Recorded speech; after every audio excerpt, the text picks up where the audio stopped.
I did it. There we go. Ready?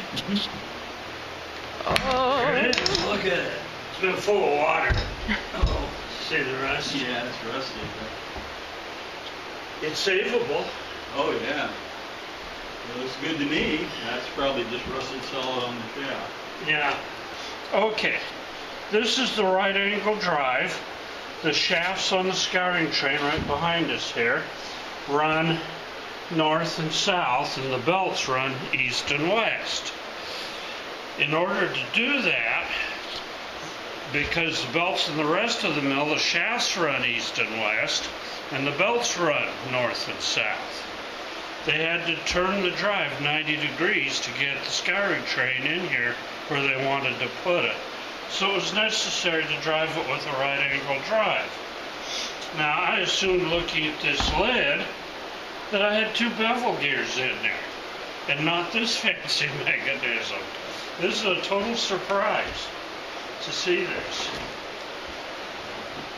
Keep in mind it's upside down. That's why you see the lid the way you see it. Right. But they wanted the oil to shed inside, not outside. So walk through. So if the turbine's belted up to this pulley here, this is going to spin.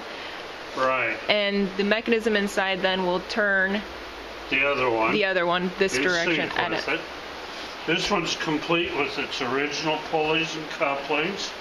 And see this spiral groove? When it's turning in the direction they intended it to turn, well, I don't know if that's a spiral. Those might just be I think rings. they look like threads. Would they run a small belt off that or something? No. No? That's to sling oil off. Oh, because it's tapered down. Oil, keep in mind the lid has the oil catchers on it. See them? Here. You don't see that on the top. And here? Yeah. Because it's hanging upside down. So this is technically the bottom. This is the oil pan, or the bottom, yeah. Okay. So, and see, there's nothing on the top. So the oil would have dripped off those rings that came walking out on the shaft and run back in. That's what told me this one's upside down. Because there's a lip there. Yeah. Right. Yeah. We can actually tip this up if we wanted to. And get a look inside it. Yum. Pretty dry. gross. But see, here's your oil groove right here. So the oil drip down in here. Yeah, there's the oil groove there. It funnels down on the inside. This has a little gate right here at the bottom that would let oil in this area go in, and the same there. So you don't have to seal it, it just recycles the oil.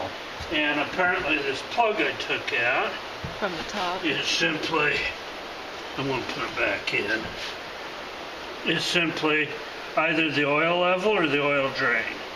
Yeah. It wouldn't need much oil in here, especially if it was running with any kind of RPM, like 50 or 60 or something. It's going to be moving the oil around. Yeah. And every time this thing came to here, it looks like it comes clear up to here, where the crud is, that it would dip into the oil and spread it around.